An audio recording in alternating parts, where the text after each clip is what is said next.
사람은 책을 만들고 책은 사람을 만든다. 책은 읽는 것이 아니라 먹는 것이다. 안녕하세요 여러분. 밀란의 정원 정원지기 이재근입니다. 오늘 만나볼 책은 유발 하라리의 호모 데우스인데요.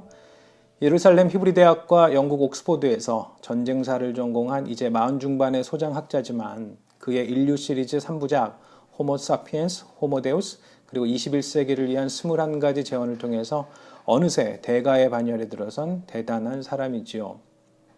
식자층, 소위 먹물들에게는 왠지 컴플렉스를 안겨주는 사람이기도 하고요. 특별히 오늘 살펴볼 호모 데우스는 현재 인류가 당면한 과제는 무엇이며 또 이를 극복하기 위해서 해야 할 것은 무엇인지를 아주 단단한 필력으로 써내려가고 있는데요.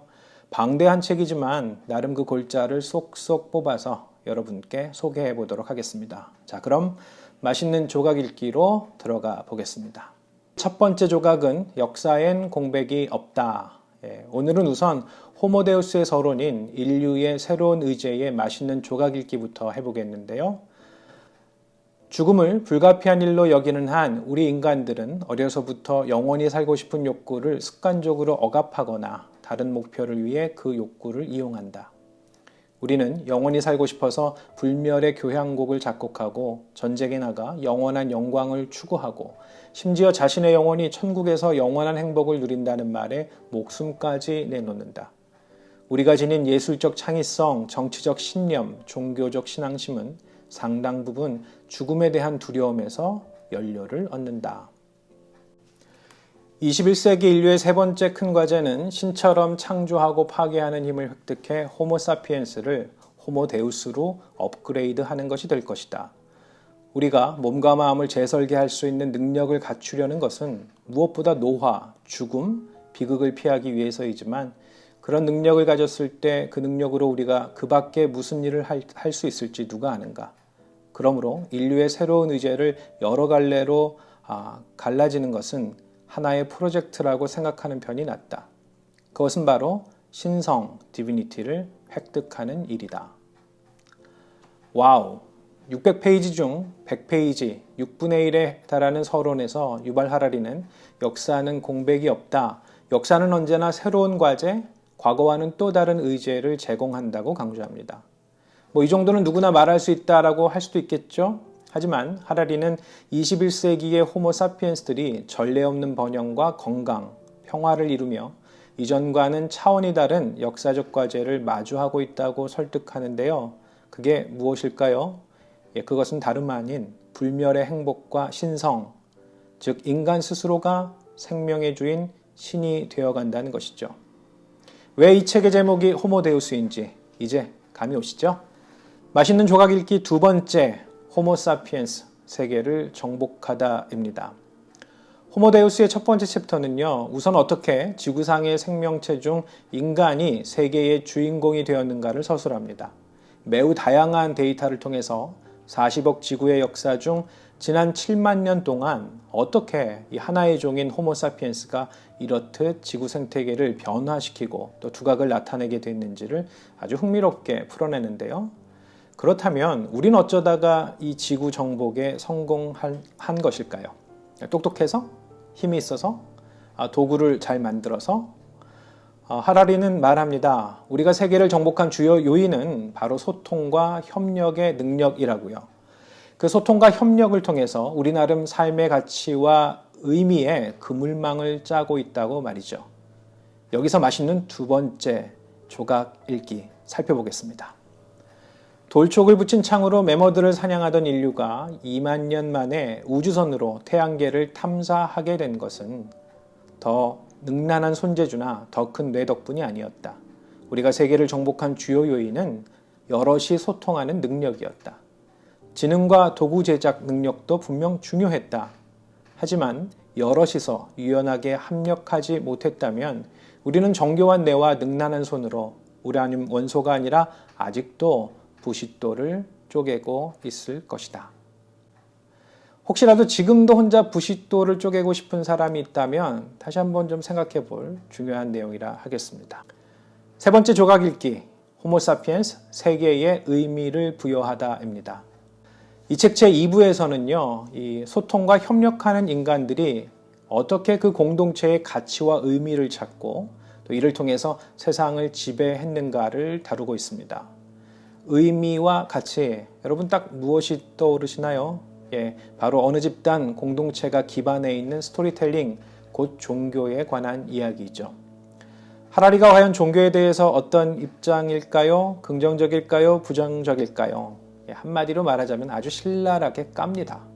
허구에 기반한 종교적 스토리텔링, 유대교이건 기독교이건 여타 종교들 역시 그 유효기간은 이미 지났다라고 하고요.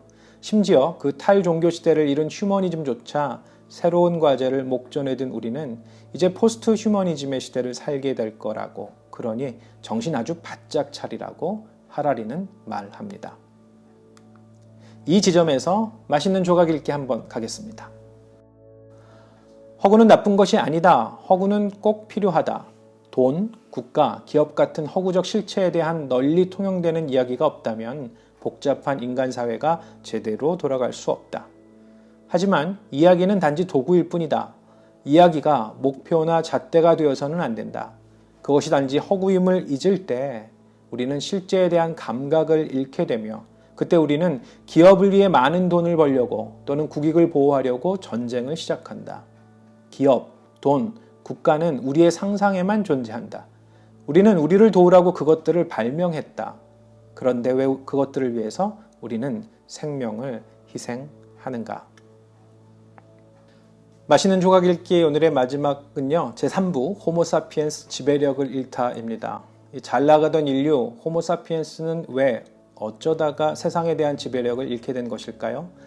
과연 포스트 휴머니즘, 탈인류의 시대는 누가 세상을 또 우리를 이끌고 갈까요? 책 겉장에 보시면 하라리가 남긴 말이 있는데요. Everything changes라는 말입니다. 이 말처럼 우리는 엄청난 변화의 물결 앞에 놓여져 있고 우리 삶의 구석구석 파고들고 있는 그 변화는 앞으로 더욱더 강해지고 또 심해질 거라고 하라리는 경고하는데요. 가족 구조, 또 결혼제도, 부모 자식 간의 관계 변화는 말할 것도 없고요. 인간의 끝, 종말, 죽음이 무엇보다 강렬한 동기부여로 작용하는 이 예술적 창의성이나 또 정치적 이념, 또 종교적 신앙에까지 이 모든 차원에서 변화가 요구된다는 점에서 우리는 정말 엄중하고 두렵기까지 한 역사 앞에 서 있는지도 모르겠습니다. 테크놀로지, 인공지능, 알고리즘에 점차 자리를 내어줄 인간의 앞날에 과연 우리는 신으로 진화할 수 있을런지. 하라리의 경우 결국엔 인간만이 상수다라는 점에서 모든 해결의 실마리는 여전히 우리 안에 있음을 말하고 있는데요. 호모데우스 속 맛있는 조각 읽기입니다. 21세기 우리는 일하지 않는 사람들이라는 거대한 규모의 새로운 계급이 탄생하는 현장을 목도하게 될 것이다. 그것은 경제적, 정치적, 예술적으로 어떤 가치도 없으며 사회의 번영, 힘과 영광에 아무런 기여도 하지 못하는 사람들이다. 이 쓸모없는 계급은 그저 일자리를 구하지 못하는 사람들이 아니라 일자리를 구할 수 없는 사람들일 것이다. 떠오르는 인공지능과 생명공학은 분명 세계를 탈바꿈시킬 테지만 단 하나의 결정론적 결과가 예정되어 있는 것은 아니다. 이 책에서 제시한 모든 시나리오는 예언이라기보다는 가능성으로 받아들여야 한다. 당신이 이런 가능성들 가운데 어떤 것이 마음에 들지 않으면 그런 가능성이 실현되지 않도록 새로운 방식으로 생각하고 행동하면 된다. 오늘의 책이 던진 화두를 곱씹어보는 Think Twice. 호모데우스에서 콕 집어 곱씹어볼 내용은 바로 영생, Eternal Life라는 무엇일까입니다. 책의 서두 인류의 새로운 의제에서 하라리는 흥미로운 이야기를 소개합니다. 바로 우리 동네 저희가 사는 이 실리콘밸리에서 진행 중인 죽음 해결하기 프로젝트인데요. 그 세계 최고의 기업이죠. 이 구글의 자회사인 칼리코에서는 이미 2012년부터 죽지 않고 사는 길을 모색 중이라고 하고요. 페이팔의 창립자 피터 틸을 비롯 이 실리콘밸리의 유명 인사들이 공유한 꿈은요. 죽지 않고 영원히 사는 것이라고 합니다. 하라리는 놀랍게도요. 이것이 실현될 것이고 내세를 말하는 종교의 영생의 꿈은 커다란 도전에 직면할 것이라고 하는데요. 이쯤에서 저 정원지기가 짚고 싶은 것이 하나 있습니다. 여러분이 생각하시는 영생이란 무엇인가요? 유발 하랄이나 실리콘밸리의 사람들이 말하는 것과 성경이 언급하는 영생은 같을까요? 아니면 차이가 있을까요? 실은요, 매우 큰 차이가 있습니다.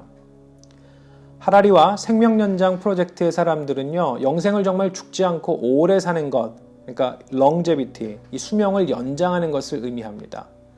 여기서의 영생은 실은 이 시간이라고 하는 차원에서 머무는 것이죠. 시간을 계속해서 끊임없이 오랫도록 사는 것입니다.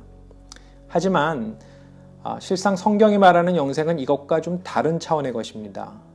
영생은 그 시간 너머 초월의 차원에 참여하는 것이고요. 놀랍게도 그 영생의 차원을 지금 이곳 시간과 공간의 제약 안에서도 누리게 되는 것을 또한 말합니다. 실리콘밸리의 영생이 시간의 차원 안에 있는 것이라면 성서가 전하는 영생은 시간 너머의 것, 차원이 다른 하나님의 세계를 이야기하고 있는 것이죠. 그렇다면 여러분에게 영생, 영원한 생명이란 과연 무엇인가요? 여러분 한번 곰곰이 생각해 보시기 바랍니다. 유발 하라리의 호모데우스, 많은 면에서 탁월한 책입니다. 또 특히나 믿는 이들에게는 굉장히 챌린지가 되는 책이기도 하고요. 종교, 사회, 문화과학 등 여러 지점에서 우리에게 도전을 던지는 책이기도 한데요. 결국 딱 하나의 변하지 않는 상수는 바로 인류 자체이다라는 그의 말처럼 모든 것이 변해온 과거, 모든 것이 변해야 할 오늘이라지만 그래도 한 가지 변하지 않는 것이 있다면 바로 인류, 우리 그 자체라는 하라리의 언급을 되새겨 봐야겠고요. 결국 인류가 이루어가야 할 역사적인 과제는 과거의 반복이 아니라 그로부터의 해방이라는 그의 말을 기억하면서 밀란의 정원 호모데우스 시간은 여기서 마치겠습니다. 여러분 고맙습니다.